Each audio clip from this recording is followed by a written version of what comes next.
welcome. You're watching NDTV. I'm Gargi Rawat, and our top story: the Supreme Court today grilled the Uttarakhand government over a proposed dharamsansadevent which is scheduled to be held in Roorkee tomorrow, and has sought an affidavit from the Chief Secretary on what preventive and corrective measures are being taken in this connection to prevent any hate speech being made. In a separate hearing, the Supreme Court had also posed hearing questions to the Himachal Pradesh government over an event that took place earlier this month that played host to hate speeches against Muslims and calls for Hindus to have more children. It was also attended by one of the leaders who's out on bail on hate speech charges. Well, let's go across to Arvind now for more. Arvind, tell us more about what happened in the Supreme Court, and tough words for both Himachal Pradesh and a warning for Uttarakhand.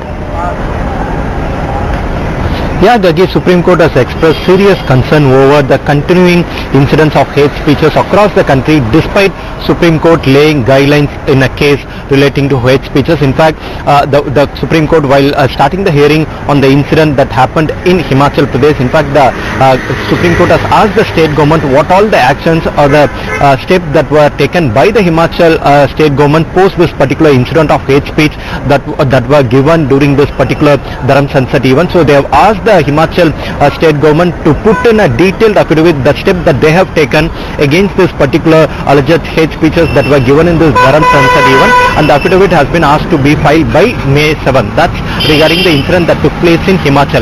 Also, the counsel appearing for the petitioner, including senior advocate Kapil Sibal, brought to the court's notice about a proposed event that is scheduled to take place in Roorkee in Uttarakhand tomorrow, for which the Supreme Court said that the Uttarakhand state government should take strong action in order to prevent any untoward incident and also hate speeches being delivered in this particular event. In fact, while appearing for the Uttarakhand state government, the council said that they can't anticipate, they can't expect what kind of speeches that will be given in such an event. That was a submission that was made on behalf of the Uttarakhand government, but the Supreme Court did not take it very lightly. In fact, the Supreme Court went to an extent saying that if the similar kind of the same set of people is attending an event, then the state government can expect what kind of speeches that will be given in such an event, and the state government should strictly follow the guidelines that have been given in the Poonawalla case judgment. And in fact, they have gone to an extent of asking the Uttarakhand Chief Secretary itself, saying that if anything goes wrong, then the Uttarakhand Chief Secretary will be held responsible, and they have asked the Uttarakhand Chief Secretary to put in a detailed affidavit regarding the steps that have been taken to prevent any untoward incident and also hate speeches being delivered in this Roorkee event tomorrow.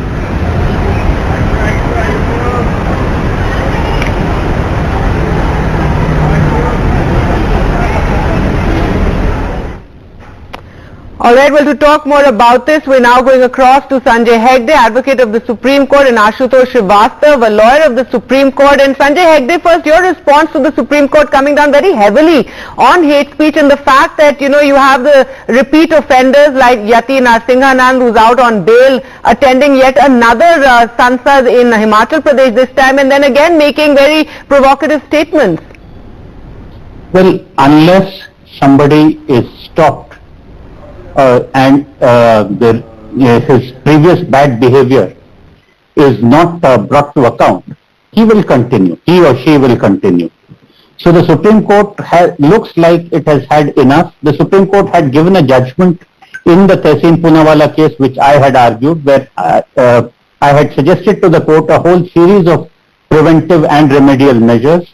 The preventive measures, the first preventive measure said that the state government should designate a senior police officer, not below the rank of an SP, as nodal officer in each district for taking measures to prevent incidents of mob violence, lynching, and they shall also prepare a special task force to procure intelligence reports about people who are likely to commit such crimes or who are involved in spreading hate speeches. So that is the first direction in the Poonawalla case. None of the states have taken great action, though some states have actually brought laws on the topic, including the state of Rajasthan, if I remember rightly. The thing is very simple. If the administration of the day is firm and does not want hate speeches delivered, no hate speeches will be delivered.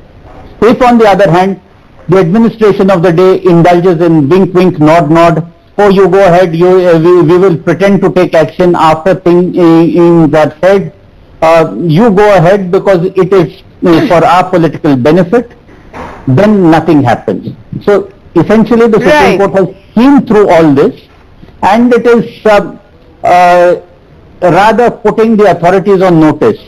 Absolutely, and it'll be interesting to see, how this Dharam Sansad in Roorkee tomorrow, what takes place there, because the Supreme Court saying very clearly that, we don't, that the Chief Secretary will be called and, they're on notice, and to say what steps are taking. Aashutoshsrivastava, short of, and also now it falls on the state governments to ensure that these events in their states are not used as platforms to, disseminate more hate. Yes, absolutely.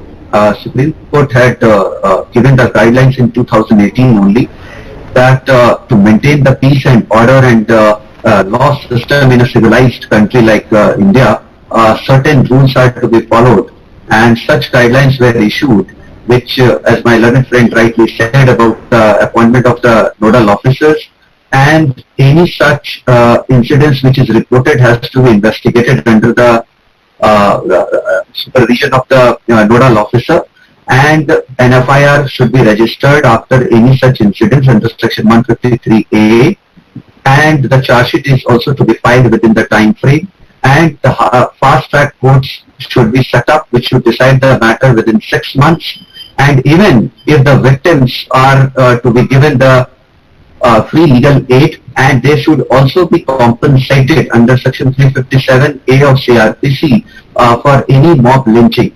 So many guidelines have already been issued by the Supreme Court, and it is expected that whoever attends these functions and they deliver their speeches, they should be very much cautious, and they should understand and they should follow the guidelines being issued by the Supreme Court, whether it is any political party or whoever is giving any such speech. And the Supreme Court has further clarified on the recent functions which are to take place that all these guidelines are to be maintained and followed, may it be any state and whoever is the ruling government, but these guidelines are to be followed so that the peace and order can be maintained in the society.